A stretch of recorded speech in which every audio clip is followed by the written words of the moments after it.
신약성경 고린도전서 3장 1절에서 9절까지의 말씀입니다. 고린도전서 3장 1절에서 9절까지의 말씀을 한 절씩 교독하시고 마지막 절 합독하도록 하겠습니다. 제가 1절 읽습니다. 형제들아, 내가 신령한 자들을 대함과 같이 너희에게 말할 수 없어서 육신에 속한 자 곧 그리스도 안에서 어린아이들을 대함과 같이 하노라.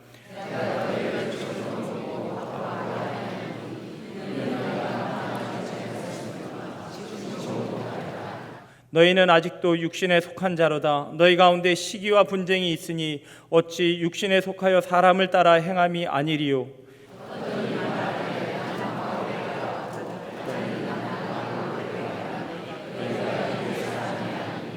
그런즉 아볼로는 무엇이며 바울은 무엇이냐? 그들은 주께서 각각 주신 대로 너희로 하여금 믿게 한 사역자들이니라.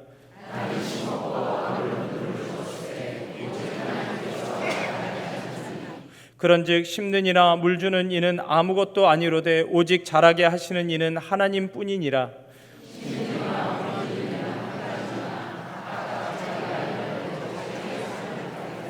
우리 같이 읽습니다. 우리는 하나님의 동역자들이요 너희는 하나님의 밭이요 하나님의 집이니라. 아멘. 2년 전에 한 기관에서 교회를 떠난 청소년 청년 세대에게 가나안 세대, 그러니까 안 나가를 거꾸로 해서 가나안이라 하더라고요. 교회를 안 나가 세대에게 교회를 왜 떠났는지 물어보았습니다. 그런데 1등은 아니지만 상위권에 속한 대답이 바로 다른 사람의 연약함 때문에, 우리 공동체의 문제 때문에 교회를 떠났다 대답했습니다. 그런데 그 대답의 비율과 비슷하지만 아주 작은 비율로 나온 대답은 자신의 연약함 때문에 하나님께 죄송하고 남에게 부끄러워서 교회를 나가지 못했다 대답하였습니다. 이처럼 신앙의 성숙의 문제는 교회를 출석하고 하나님을 예배하는 것을 가로막을 수도 있는 우리에게 중요한 문제인데요. 사실 이것은 예수님을 인격적으로 만난 이후 지금까지 생각하고 있는 저의 고민이기도 합니다. 자신의 연약함에 마귀가 끊임없이 마음속에서 참소합니다. 너가 무슨 예배자냐? 너가 무슨 섬김이냐? 그냥 내려놔라. 너는 전혀 하나님께서 기뻐 받으실 것 같지 않다. 하나님께 죄송하고 다른 사람들 눈에 보일 때 부끄럽습니다. 이런 모습이 한창 심할 때는, 하나님을 만나고 얼마 되지 않았을 때 저는 예배와 섬김을 멀리하고 공동체를 피하기까지 했습니다. 혹시 지금 이 자리에 있는 여러분 중에 자신과 타인의 신앙의 성숙의 문제로, 성장의 문제로 고통받고 있지는 않습니까? 그래도 우리에게는 희망이 있다는 것을 오늘 하나님께서 알려주십니다. 우리가 연약할지라도 우리에게 소망이 있습니다. 본문은 고린도 교회를 향한 바울의 지적을 말씀하고 있는데 1장에서 이미 말했듯이 고린도 교회는 바울이다, 아볼로다, 게바다, 그리스도파다 나뉘어져서 이미 분쟁이 있었습니다. 오늘 1절 보니까 바울은 고린도 성도들을 어린아이 대하듯이 할 수밖에 없다고 말합니다. 신령한 자, 성숙한 자에게 주는 깊은 하나님의 말씀을 나눌 수가 없기 때문에 여전히 어린아이와 같이 대할 수밖에 없습니다. 2절을 보면 밥을 먹일 수 없어서 젖을 먹인다고 하는데 그들은 과거에 이미 그런 상태였습니다. 젖을 먹어야 되는 딱딱한 밥을 먹지 못하는 상태였는데 지금도 여전히 그런 상태에 머물러 있다 지적하고 있습니다. 그리고 4절 보니까 공동체 안에 계파 갈등이 나타난 것을, 오늘 4절은 1장과 다르게 아볼로냐 바울이냐만 말하고 있습니다. 이처럼 고린도 교회는 복음을 받아들인 이후에 거의 성숙과 성장이 일어나지 않은 모습이었습니다. 교회 안에 갈등이 생겼고 파당이 나뉘어졌고 성도끼리 반목하는 상태였습니다. 그런데 우리는 오늘 본문에서 희망을 찾아볼 수 있는데 도대체 무엇이 희망을 말하는 것일까요? 바울은 오늘 1절에서 형제들아라고 부르고 있습니다. 주님 안에 한 형제 자매임을 고백합니다. 바울 자신과 연약한 고린도 성도들이 한 형제 자매임을 말하고 있고 1절 뒤에 보면 그리스도 안에서 내가 너희를 대하고 있다. 그러니까 하나님의 틀 안에서, 하나님께서 주신 성도의 끈 안에서 하나님 안에서 너희를 형제로 대하고 있다. 영적인 교제를 나눌 수 있다고 알려주고 있습니다. 2절을 보니까 밥이 아닌 젖으로 먹는 게 문제이긴 하죠. 그런데 젖이라도 먹일 수 있습니다. 아주 기초적인 하나님의 말씀이라도 먹을 수는 있는 상태이니 사실 고린도 교회 성도들은 연약할지라도 하나님의 성도임을 알게 하는 것입니다. 미성숙할지라도 그들은 택함받은 성도의 신분, 구원받은 하나님의 백성의 신분을 가지고 있었는데 오늘 본문의 용어를 분석해 보면 이것을 더 명확히 알 수 있습니다. 1절과 3절을 보면 육신에 속한 자라는 단어가 나옵니다. 이것은 사르키노스라는 원어인데 4절에 나오는 육의 사람 역시 사르키노스라는 단어가 사용된 번역본이 있습니다. 이것이 사용되지 않기도 했는데 어떤 번역본에는 4절의 육의 사람도 이 단어가 사용되어서 표현했습니다.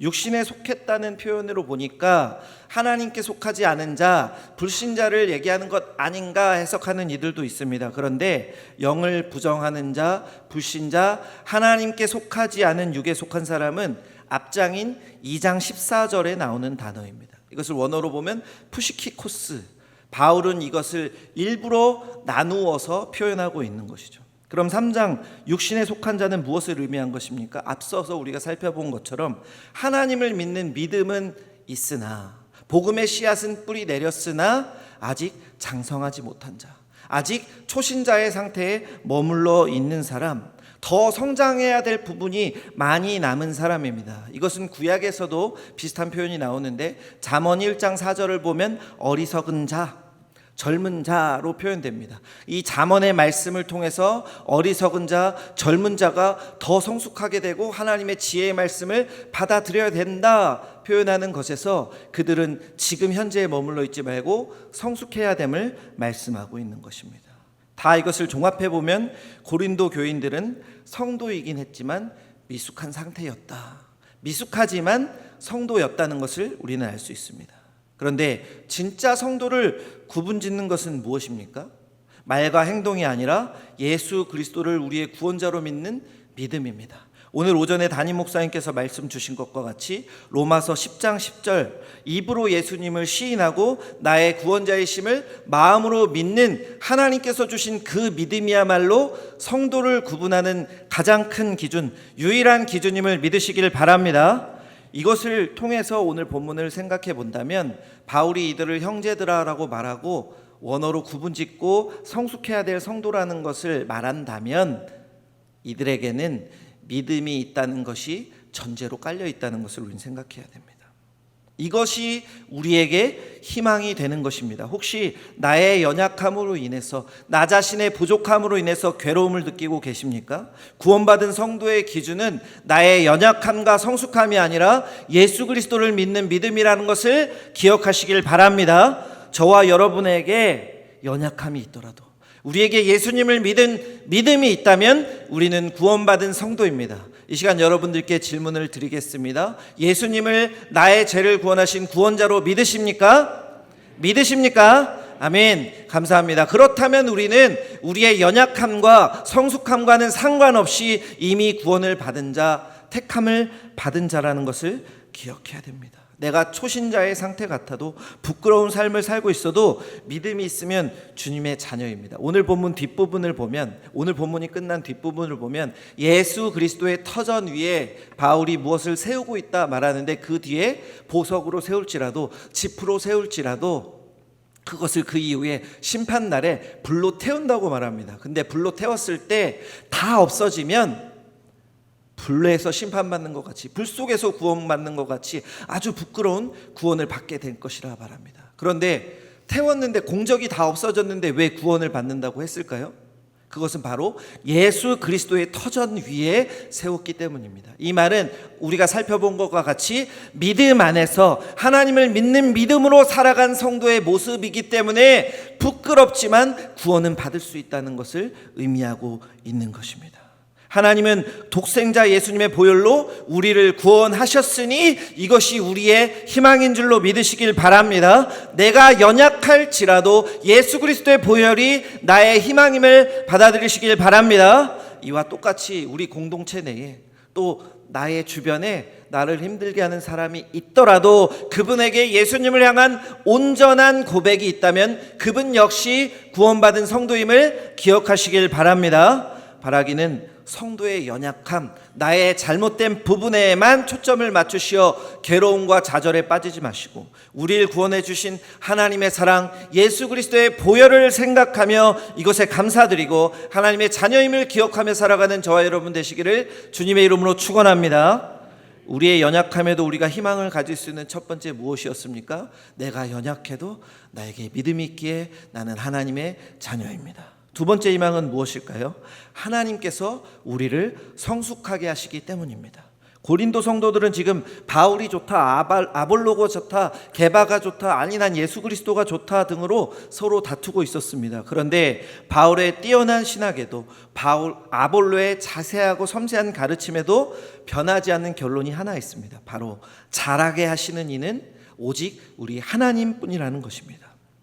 우리는 연약한 상태에 그렇기 때문에 만족하고 살면 안 됩니다. 하나님께서 우리와 함께 하시며 우리를 성장시켜 주시기 때문에 우리는 나아갈 방향을 바라보고 하나님의 은혜를 기대하며 살아가야 되는 겁니다. 근데 오늘 본문에서 중요한 것은 원어에 나타나는 시제입니다. 죄송합니다. 원어에 나타나는 시제를 살짝 볼 텐데, 심었다, 물을 주었다는 것은 과거형으로 사용되었습니다. 헬라어 부정과거니까 단번에 끝난 것을 말하는 것입니다. 이미 바울이 심었고 아볼로가 물을 준 것은 끝난 겁니다. 한 번에 끝난 건데 하나님께서 자라나게 하신다는 헬라어를 보니까 미완료 형태로 계속해서 진행되는 것을 의미하고 있습니다. 이것은 다시 말하면 하나님께서 우리를 지금까지 자라게 하신 것을 넘어서 앞으로도 계속 영원토록 자라게 하신다는 뜻입니다. 그러니 오늘 말씀을 통해서 생각한다면 하나님께서 우리가 연약할지라도 우리를 버리지 아니하시고 앞으로도 계속 자라나게 도와주시고 은혜해 주신다는 것입니다. 우리를 성숙한 성도로 성장시킨다는 것을 오늘 말씀을 통해서 기억하시길 바랍니다. 부끄러운 말씀 하나 드리기로 합니다. 제가 핸드폰이 고장이 났습니다. 그냥 쓰려고 했는데 자꾸 터치가 안 되고 꺼져서 핸드폰을 바꿨습니다. 그런데 요즘 핸드폰이 굉장히 비싸길래 제조사를 바꿨습니다. 3개의 별에서 사과로 바꿨습니다. 사과 회사가 싸서 바꿨는데 문제가 발생했습니다. 너무 큰 문제였어요. 여러분들이 지금 저를 보실 때 제가 겉으로 말쑥하게 잘생겨 보이고 똑똑하게 보이신다고 생각하실 수 있습니다. 정말 잘 보신 거예요.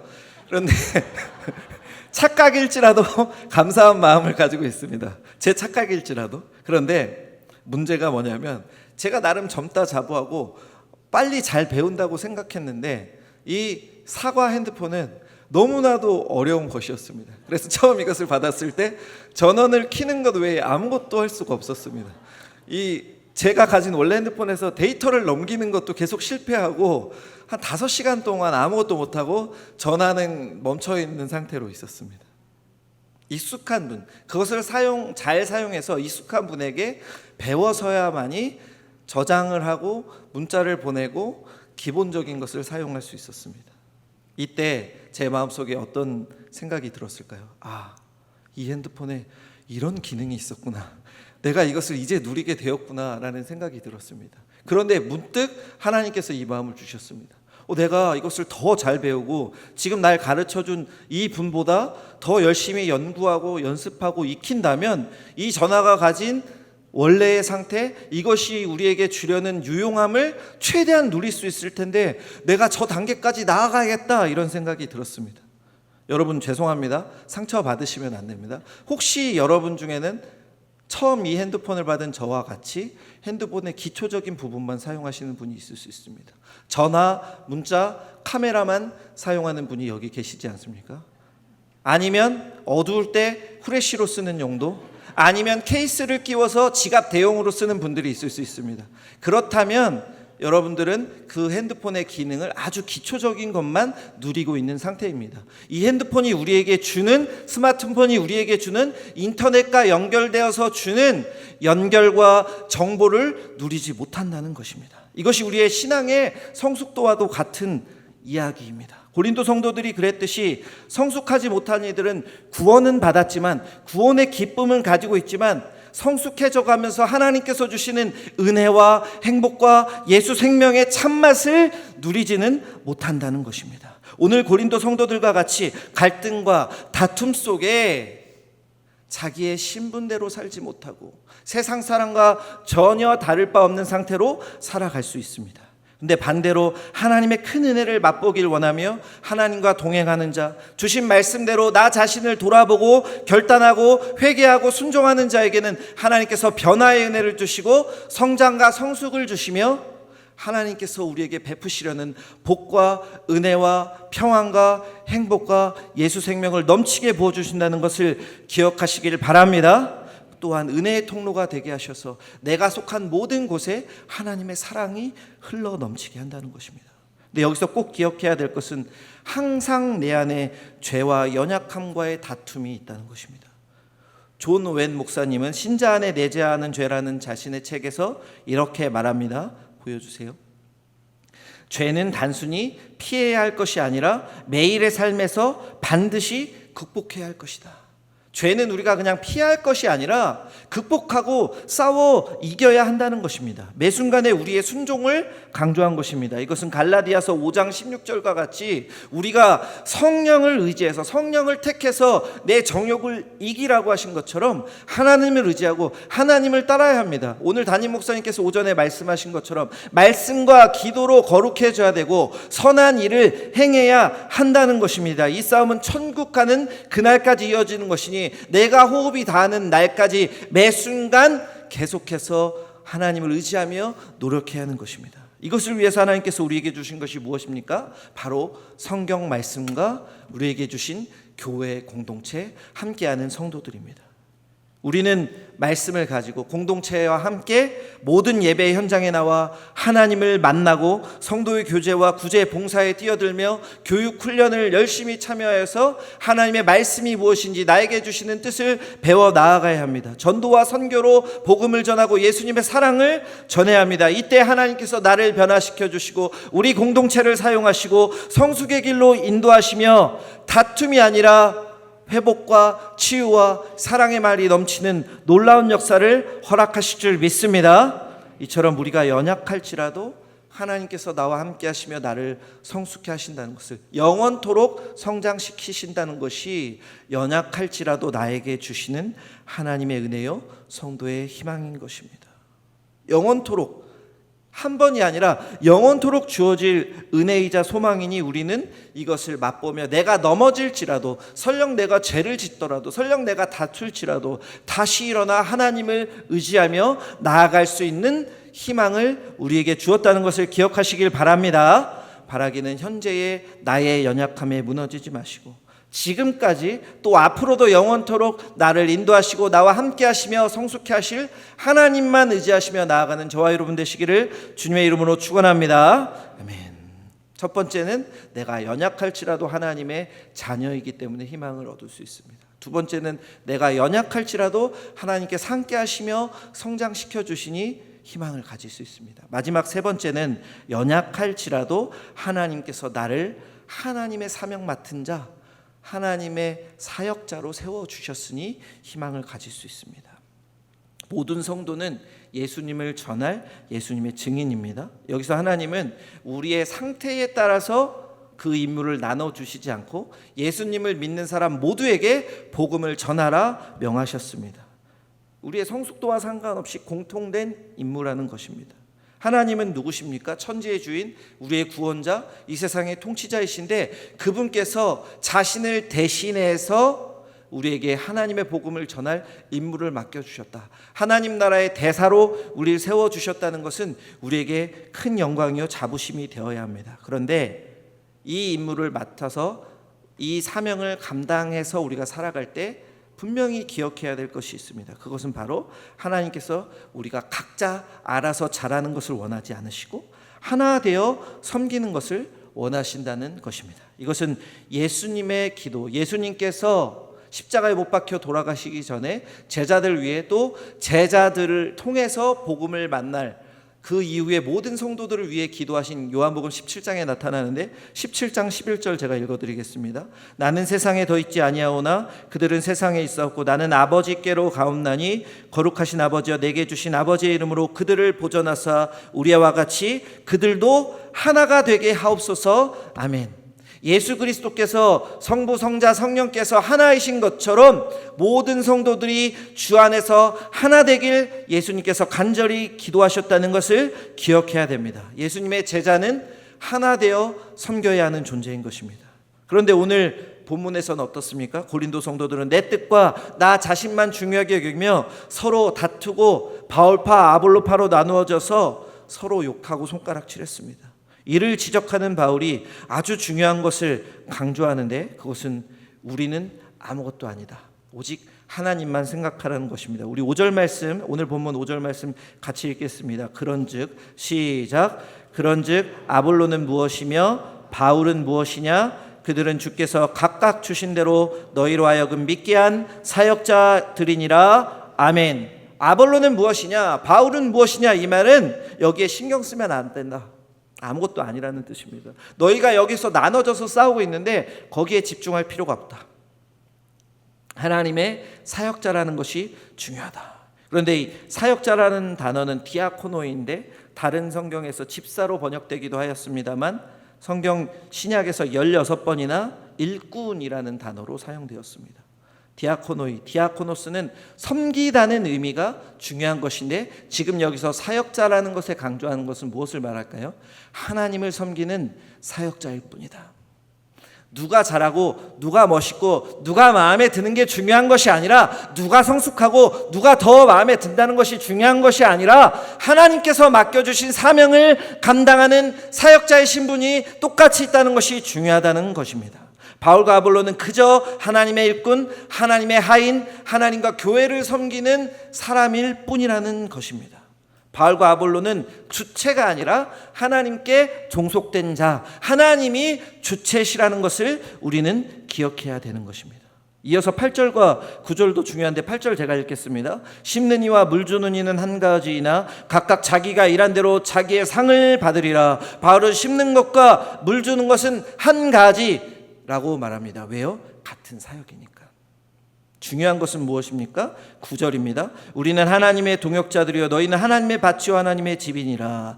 많은 사람들이 여기서 우리는 하나님의 동역자다, 내가 하나님과 동급이다, 내가 하나님과 함께 일하는 것이라고 해석할 때가 있는데 이 표현은 하나님과 바울, 하나님과 아볼로, 하나님과 성도들을 의미하는 것이 아니라 바울과 아볼로, 바울과 다른 성도들을 비교하는 표현입니다. 여기서 하나님의 동역자라는 말은 하나님과 사역을 한다는 것이 아니라 하나님께서 세워주신 사역을 감당하는 바울과 아볼로, 고린도 성도들이 동역자라는 것입니다.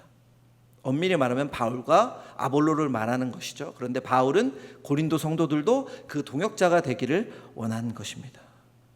모든 성도가 하나님과 하나님 나라 위에 같은 사역을 하는 존재라는 것을 계속해서 강조하고 있습니다. 그리고 9절 뒤에 보면 하나님의 밭, 하나님의 집이라고 얘기하는데 여기서 중요한 것은 누구입니까? 하나님입니다.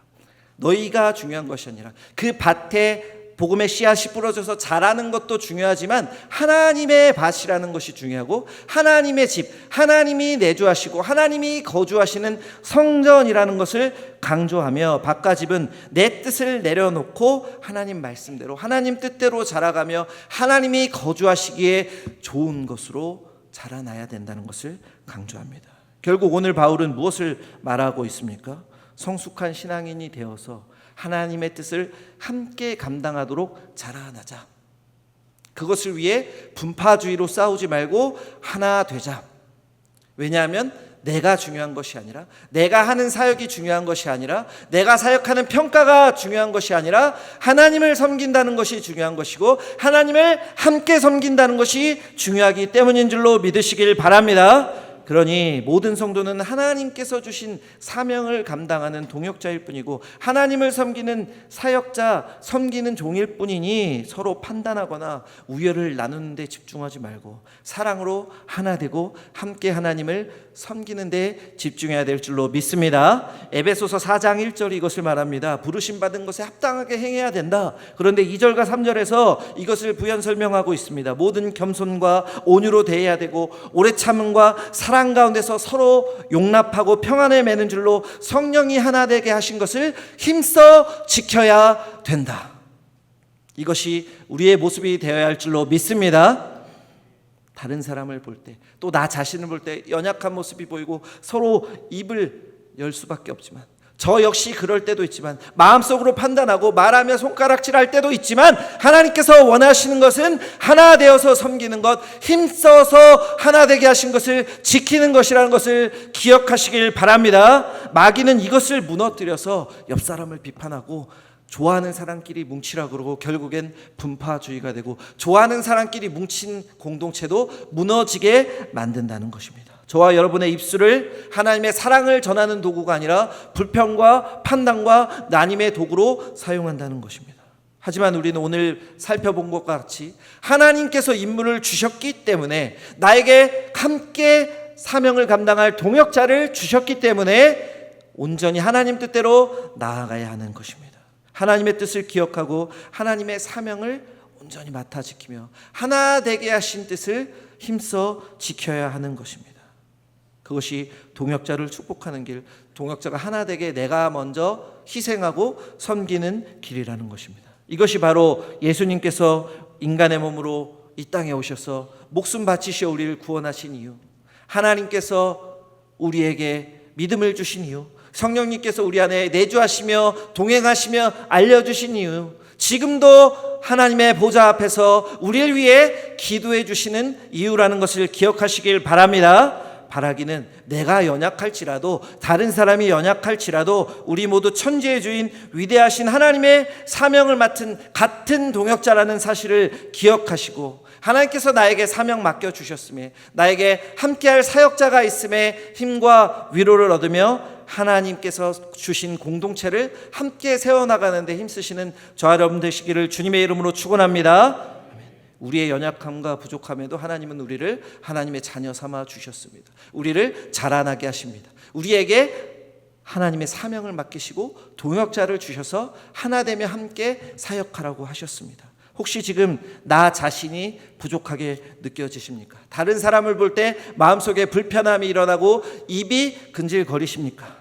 모든 건 내려놓고 하나님만 바라보시길 바랍니다. 하나님은 우리를 너무나 사랑하시어 독생자 예수 그리스도의 보혈로 우리를 하나님의 자녀 삼아 주셨습니다. 하나님은 우리를 너무나 사랑하셔서 성령 하나님께서 내주하시며 말씀을 알려주시고 성장하게 하십니다. 하나님께서 우리를 너무나 사랑하셔서 우리가 부족하지만 하나님의 사명을 맡겨주시고 감당하게 하셨습니다. 이것이 바로 우리의 희망인 줄로 믿습니다.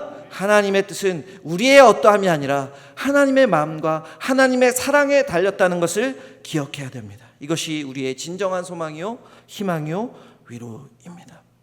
계속해서 내 마음속에 나의 연약함이 나를 때려 누르지만, 마귀는 나를 참소하지만 하나님께 받은 그 은혜와 사랑이 우리를 이겨내게 할 줄로 믿습니다. 바라기는 내가 연약할지라도 하나님의 자녀라는 것을 기억하시고 하나님께서 주신 은혜로 함께 성장해 나가고 하나 되어 함께 하나님의 복음을 전하고 하나님의 사명을 감당하는 귀한 저와 여러분 되시기를, 또한 귀한 공동체를 만들어 나가시기를, 나아가 우리 꽃동산교회가 평안하여 든든한 교회 되어서 하나님께 칭찬받고 이 죽어가는 시대를 살리는 하나님의 복음의 전초기지 되는 놀라운 역사 임하시길 주님의 이름으로 축원합니다. 아멘. 기도하겠습니다. 사랑의 하나님 아버지, 감사합니다. 제가 연약한데 이런 놀라운 말씀을 전하게 하심에 정말로 죄송합니다. 하지만 하나님께서 나를 사랑하신다 하셨사오니 아버지 하나님 말씀 붙들고 나아가오니 주여 나의 불쌍함을 불쌍히 여기시고 나의 연약함을 불쌍히 여기시고 하나님의 은혜로 변화시켜 주시옵소서.